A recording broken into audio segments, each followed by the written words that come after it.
नमस्कार दोस्तों, genius classes bye Pankaj sir में आपका स्वागत है। आज का टॉपिक है हिंदी व्याकरण वर्णमाला और हम इस पे स्वर पे चर्चा करेंगे। वर्ण के दो भेद होते हैं, स्वर और व्यंजन। स्वरों की संख्या 11 होती है, स्वर के भेद 3 होते हैं, स्वर की मात्रा 10 होती है। व्यंजन की संख्या मूल 33 है, लेकिन व्यंजन की संख्या कुल मिलाकर 39 है। व्यंजन के भेद 3 होते हैं। स्वर की संख्या कुल 11 है। अ, आ, इ, उ, री, ए, ओ, औ। स्वर के कुल भेद 3 होते हैं। ह्रस्व स्वर, दीर्घ स्वर, प्लुत स्वर। लेकिन स्वर की मात्रा 10 होती है। व्यंजन मूल संख्या में स्पर्श व्यंजन 25 होते हैं, अंतस्थ व्यंजन 4 होते हैं, ऊष्म व्यंजन 4 होते हैं। इस तरह से कुल मिलाकर मूल संख्या व्यंजन की 33 होती है। कुल संख्या स्पर्श व्यंजन 25 होते हैं, अंतस्थ व्यंजन 4 होते हैं, ऊष्म व्यंजन 4 होते हैं, संयुक्त व्यंजन 4 होते हैं, द्विगुण व्यंजन 2, कुल मिला के 39 होते हैं। भेद: स्पर्श व्यंजन, अंतस्थ, ऊष्म।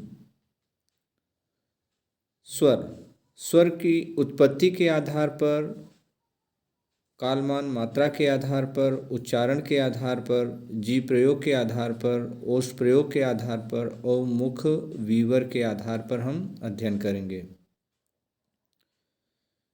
तो यहाँ पर स्वर उत्पत्ति के आधार पर हम बात करते हैं तो उत्पत्ति के आधार पर स्वर के मुख्यतः 2 भेद हैं, मूल स्वर और संधि स्वर।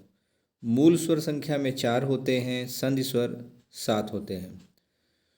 मूल स्वर अ, इ, उ, री होते हैं, जबकि संधि स्वर के 2 भेद हैं, दीर्घ स्वर और संयुक्त स्वर।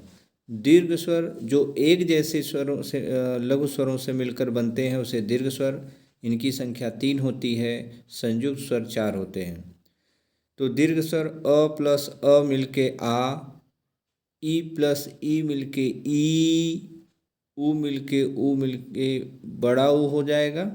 आपके मुँह दीर्घ स्वर हो गए 3, लेकिन संयुक्त स्वर 4 होते हैं। अ प्लस ई मिलके ए, अ प्लस ए मिलके ऐ, अ प्लस उ मिलके ओ और अ मिलके ओ मिलके अ प्लस ओ मिलके क्या होगा? अ होगा। तो इस तरह से संयुक्त स्वर 4 हैं, ए, ऐ, ओ, औ। री और री मिलके बड़ी री होती है।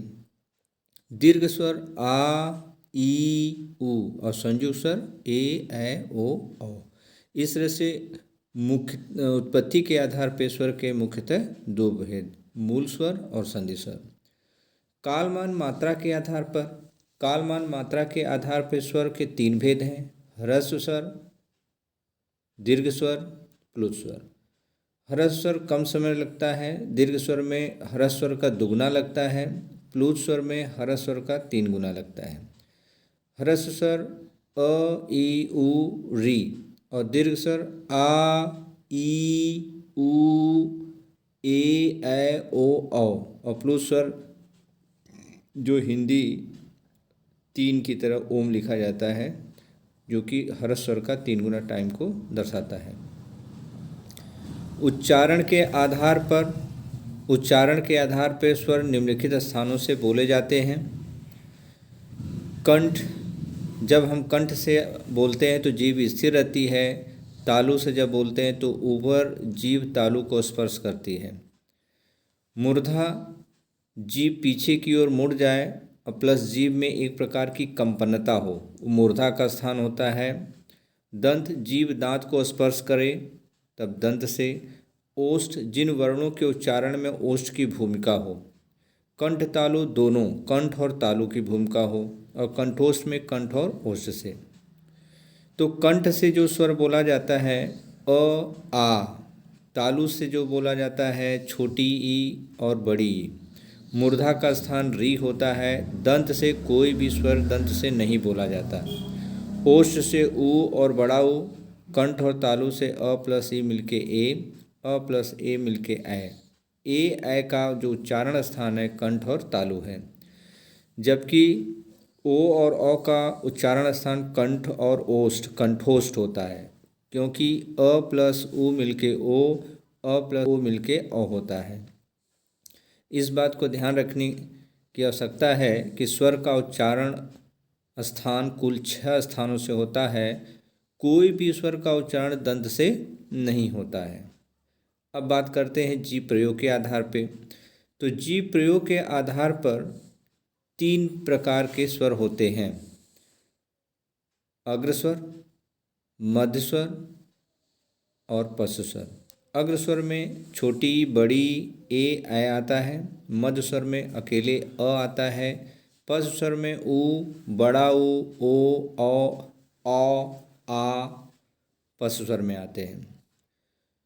स्वर को अब ओष्ठ प्रयोग के आधार पर अगर हम देखते हैं तो ओष्ठ प्रयोग के आधार पर स्वर 2 प्रकार के होते हैं: वृत्तमुखी, अर्धवृत्तमुखी।